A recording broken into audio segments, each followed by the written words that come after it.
மூன்றாம் நாளிலே கலிலேயாவில் உள்ள கானா ஊரிலே ஒரு கல்யாணம் நடந்தது. எனக்கு இந்த பானம் மிகவும் பிடிக்கும். இந்த உணவு மிக அருமையாக உள்ளது.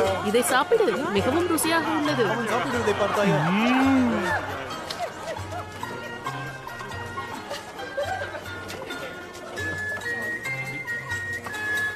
இயேசுவின் தாயும் அங்கே இருந்தார். இயேசுவும் அவருடைய சீசரும் அந்த கல்யாணத்துக்கு அழைக்கப்பட்டிருந்தார்கள்.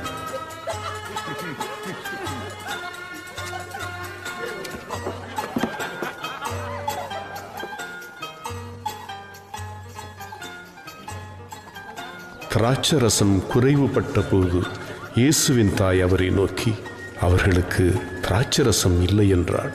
ஸ்திரீயே, எனக்கும் உனக்கும் என்ன? என் வேலை இன்னும் வரவில்லை.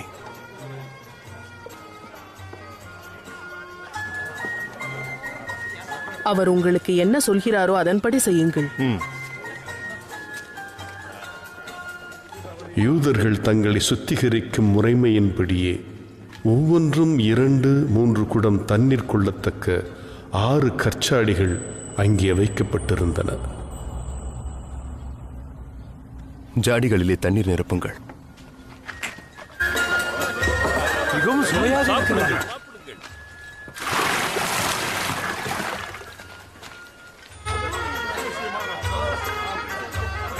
அவர்கள் அவைகளை நிறைய நிரப்பினார்கள்.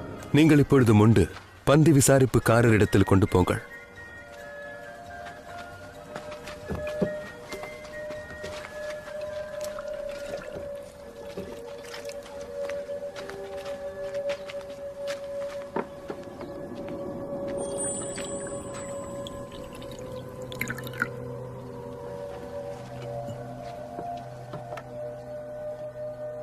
அவர்கள் கொண்டு போனார்கள். அந்த திராட்சரசம் எங்கிருந்து வந்ததென்று தண்ணீரை முண்ட வேலைக்காரருக்கு தெரிந்ததை அன்றி பந்தி விசாரிப்புக்காரனுக்கு தெரியாததினால் அவன் திராட்சரசமாய் மாறின தண்ணீரை ருசி பார்த்தபோது மணவாளனை அழைத்து, எந்த மனுஷனும் முன்பு நல்ல திராட்சரசத்தை கொடுத்து ஜனங்கள் திருப்தி அடைந்த பின்பு ருசி குறைந்ததையே கொடுப்பான். நீரோ நல்ல ரசத்தை இதுவரைக்கும் வைத்திருந்தீரே. அருமையாக இருக்கிறது.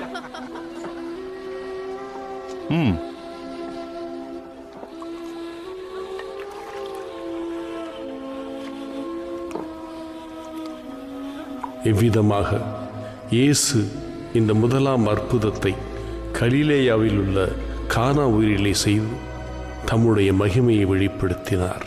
அவருடைய சீசர்கள் அவரிடத்தில் விசுவாசம் வைத்தார்கள்.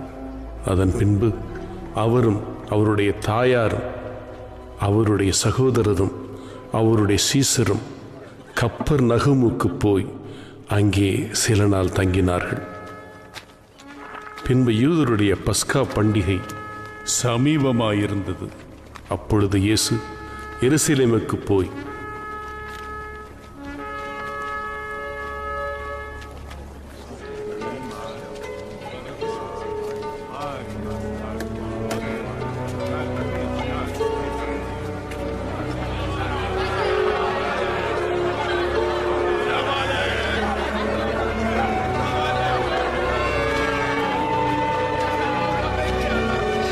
தேவாலயத்திலே ஆடுகள் மாடுகள் புறாக்களாகி இவைகளை விற்கிறவர்களையும் காசுக்காரர் உட்கார்ந்திருப்பதையும் கண்டு,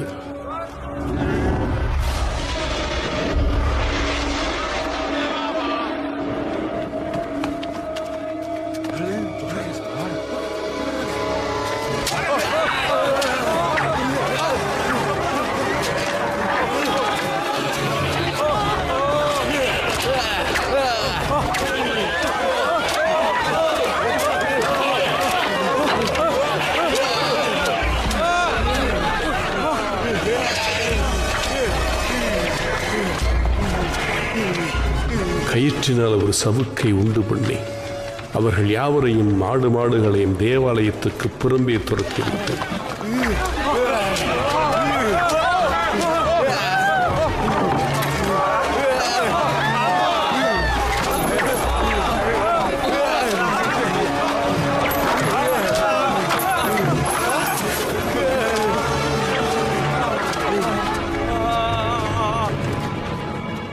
காசுக்காருடைய காசுகளை கொட்டி பலகைகளை கவிழ்த்து போட்டு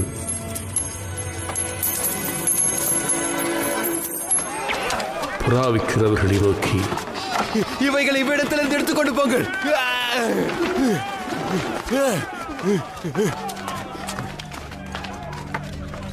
என் பிதாவின் வீட்டை வியாபார வீடாக்காதிருங்கள். அப்பொழுது உம்முடைய வீட்டை குறித்து உண்டான பக்தி வைராக்கியம் என்னை பட்சித்தது என்று எழுதியிருக்கிறதை அவருடைய சீசர்கள் நினைவு கூர்ந்தார்கள். அப்பொழுது யூதர்கள் அவரை நோக்கி, நீர் இவைகளை செய்கிறீரே, இதற்கு என்ன அடையாளத்தை எங்களுக்கு காண்பிக்கிறீர்? இந்த ஆலயத்தை இடித்து போடுங்கள். 3 நாளைக்குள்ளே இதை எழுப்புவேன். இதை 3 நாளைக்குள்ளே எழுப்புவீரோ? அப்பொழுது யூதர்கள் இந்த ஆலயத்தை கட்ட 46 வருஷம் சென்றதே. அவரு தம்முடைய சரீரமாகிய ஆலயத்தை குறித்து பேசினார்.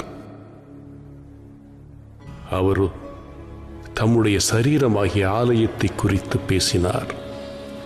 அவர் இப்படி சொன்னதை அவர் மரித்தோரிலிருந்து எழுந்த பின்பு அவருடைய சீசர்கள் நினைவு கூர்ந்து வேத வாக்கியத்தையும் இயேசு சொன்ன வசனத்தையும் விசுவாசித்தார்கள்.